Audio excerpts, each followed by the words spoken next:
Au nom du Père et du Fils et du Saint-Esprit, Amen. Grande joie d'être là avec toi en ce samedi 21 décembre. Bientôt, ça sera le temps de Noël. Mais on a encore ces quelques jours pour se préparer pour recevoir le Seigneur.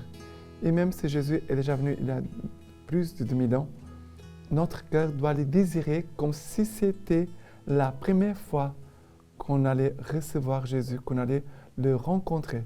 C'est pour cela que l'Esprit Saint doit venir nous aider pour renouveler notre amour, notre foi, notre attente, notre soif du Seigneur. La première lecture d'aujourd'hui, c'est du Cantique des Cantiques, chapitre 2, à partir du verset 8.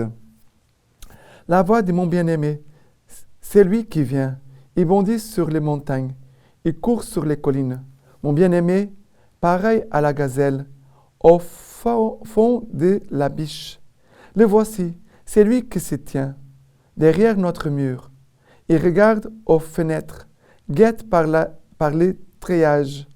Il parle, mon bien-aimé. Il me dit, lève-toi, mon ami, ma toute belle, viens, vois, l'hiver s'en est allé.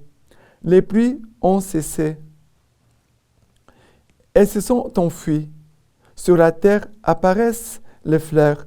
Le temps des chansons est venu, et la voix de la tourterelle s'entend sur notre terre. Le figuier a formé ses premiers fruits. La vigne fleurie exhale sa bonne odeur. Lève-toi, mon ami, ma toute belle, et viens. Ma colombe, dans les fentes du rocher, dans les retraites escarpées, que je te vois ton visage, que je vois ton visage, que j'entende ta voix. Ta voix est douce et ton visage charmant. Alors, ici, c'est le Cantique des Cantiques qui nous annonce un temps nouveau, le temps des printemps. L'hiver s'en est allé, voici le temps des fleurs, des chansons, voilà les chants de tourterelles, voilà, c'est une nouvelle saison que le Seigneur ici annonce. Et voyez que ce qui fait changer de saison, c'est la voix du bien-aimé. Le bien-aimé, il arrive, il se cache, il regarde aux fenêtres, guette par les treillages. Voilà, le Seigneur qui se cache. Mais il veut se montrer, il veut se révéler. Le bien-aimé se cache pour se faire désirer, pour se faire attendre, pour qu'on l'appelle. C'est pour cela que pendant le temps de l'Avent, le cri de l'Église, c'est « Maranatha, viens Seigneur Jésus ». Maranatha, viens Seigneur. Et ici, la voix du bien-aimé, elle dit son amour, il dit le temps nouveau, il dit la parole qui fait la bien-aimée se mettre debout. On pourrait même dire ressusciter, qui donne la vie. Et qui fait que la bien-aimée se met en route vers le bien-aimé. Lève-toi, ma belle, mon ami, ma fiancée, viens à moi. Le Seigneur invite. Le Seigneur nous attend. Si l'homme n'attend pas le Messie nous attend, il nous désire, il nous appelle. Et après, on voit que le Seigneur, il dit à la bien-aimée, que je vois ton visage, que j'entende ta voix est douce et ton visage charmant. C'est drôle parce que ici, de voir et entendre sont les deux verbes de la vie contemplative. Les contemplatifs, c'est qui désirent aller au-delà, voilà, on pourrait dire, de ce qu'on connaît déjà, mais qu'on veut approfondir notre relation avec le Seigneur, veulent plonger dans l'amour de Dieu, il doit commencer par l'écoute et par le voir, par la contemplation. Voir, ça consiste dans le regard de la foi, le regard de notre âme, qui veut voir Dieu. Je veux voir Dieu. En ce temps pour Noël, je veux voir Dieu. Je veux vraiment l'écouter. Mais le Seigneur ici invite la bien-aimée. Le Seigneur dit, je veux voir ton visage, je veux écouter ta voix. C'est le Seigneur qui nous invite vraiment à nous approcher de lui, de se montrer, de lui montrer ce que nous sommes, de ne rien cacher au Seigneur et en même temps de révéler notre prière. Voilà le chemin d'amour et de liberté que le Seigneur désire faire avec nous encore en ces quelques jours avant Noël. D'accord? Et le psaume, c'est le psaume 32, 33. Il dit ceci. Rendez grâce au Seigneur sur la cithare, jouez pour lui sur la harpe à 10 cordes. Chantez-lui les cantiques nouveaux. De toute votre art, soutenez l'ovation. Le plan du Seigneur demeure pour toujours. Les projets de son cœur subsistent d'âge en âge. Heureux le peuple dont le Seigneur est le Dieu. Heureuse la nation qui s'est choisie pour domaine. Nous attendons notre vie du Seigneur. Il est pour nous un appui, un bouclier. La joie de notre cœur vient de lui. Notre confiance est dans son nom très saint. Alors, ici le psaume nous dit, heureux le peuple dont le Seigneur est le Dieu, heureuse la nation qui s'est choisie pour domaine. Ça veut dire, nous sommes son peuple, que le Seigneur a choisi pour son domaine. Et nous sommes cette nation où le Seigneur veut révéler sa divinité, qu'il est Dieu. Et après, le psaume dit, nous attendons notre vie du Seigneur. Il est pour nous un appui, un bouclier. Nous attendons notre vie du Seigneur. C'est la vie qui vient, la venue de Jésus.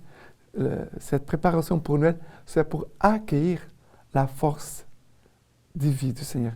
Accueillir l'amour de Dieu, c'est accueillir sa puissance de vie, qui veut vraiment changer tout ce qui en nous est mort, ce qui en nous est encore ténèbres, ce qui en nous est encore faible, ce qui en nous c'est encore tristesse. Le Seigneur vient vraiment pour changer nos vies, changer nos cœurs. Et l'évangile d'aujourd'hui, c'est Luc, chapitre 1er, à partir du verset 39. Nous dit ceci. En ce jour-là, Marie se mit en route et s'est rendit avec empressement vers la région montagneuse, dans une ville de Judée. Elle entra dans la maison de Zacharie et salua Élisabeth. Or, quand Élisabeth entendit la salutation de Marie, l'enfant tressaillit en elle. Alors, Élisabeth fut remplie de l'Esprit Saint et s'écria d'une voix forte, « Tu es bénie entre toutes les femmes, et le fruit de tes entrailles est béni. D'où m'est-il donné que la mère de mon Seigneur vienne jusqu'à moi?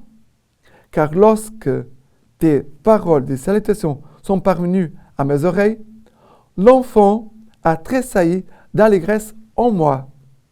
Heureuse celle qui a cru à l'accomplissement des paroles qui lui furent dites de la part du Seigneur. » Vendredi, hier, nous avons écouté le passage de l'Annonciation. L'ange qui annonce la bonne nouvelle à la Vierge Marie.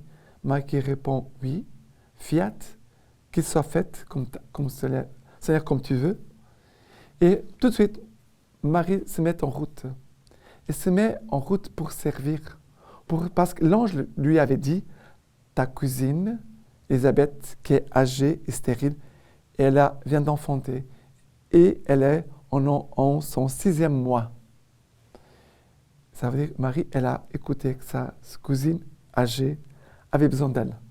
Alors, l'amour qui se met au service des autres, qui va à la rencontre des autres, attire aussi la bénédiction de Dieu. Vous voyez comment Dieu va bénir la Vierge Marie. Dieu avait béni Élisabeth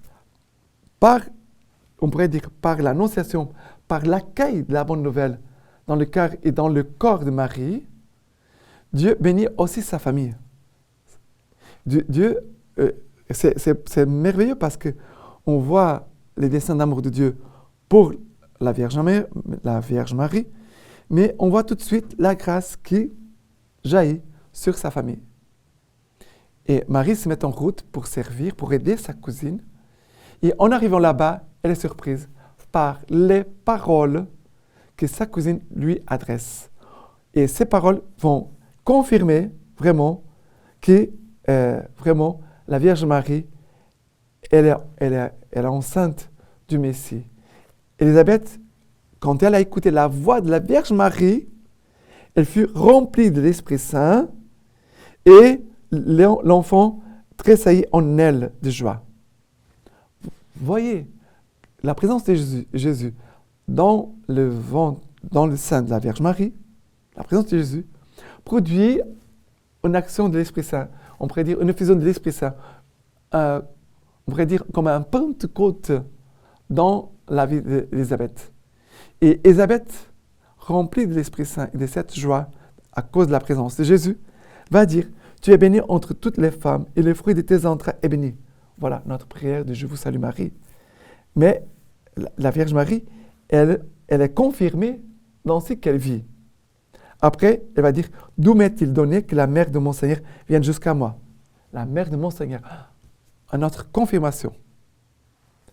Et après, « Car lorsque tes paroles de salutation sont parvenues à mes oreilles, l'enfant a tressailli d'allégresse en moi. » Voilà, tu apportes en toi le salut, le Sauveur, et le Sauveur déjà réjouit notre famille, toutes les personnes qui sont autour de toi, Vierge Marie. Et après, elle va dire « Heureuse celle qui a cru à l'accomplissement des paroles qui lui furent dites de la part du Seigneur. » Une autre confirmation. Ce que l'ange t'a parlé, Vierge Marie, tout cela va s'accomplir. Heureuse, tu es heureuse à cause de la foi. Tu es heureuse parce que tu as accueilli la parole de Dieu, tu as cru. Et ces mêmes paroles, le Seigneur nous adresse aussi à chacun de nous. Mais bien sûr qu'ici, l'Église nous dit que la Vierge Marie, qu'elle est enceinte, elle est en train de parcourir la terre pour visiter toutes les familles. Voilà, que la Vierge Marie, aujourd'hui, vient aussi chez toi, dans ta famille, pour t'apporter cette joie et cette présence de l'Esprit Saint. Que le Seigneur puisse vraiment te renouveler en toi toutes les grâces dont tu as besoin pour pouvoir imiter les vertus de la Vierge Marie. Et la lecture patristique d'aujourd'hui de saint Ambroise nous dit ceci. Lorsque l'ange annonce à Marie les mystères de sa maternité virginale, il lui apprend, pour éclairer sa foi, par un exemple, qu'une femme âgée et stérile a conçu, ce qui fait comprendre que Dieu peut accomplir tout ce qu'il a décidé. Maintenant, je vous laisse la bénédiction par les mains toutes pures de la Vierge Marie. Dieu Tout-Puissant vous bénisse et vous garde, le Père, le Fils et le Saint-Esprit. Amen.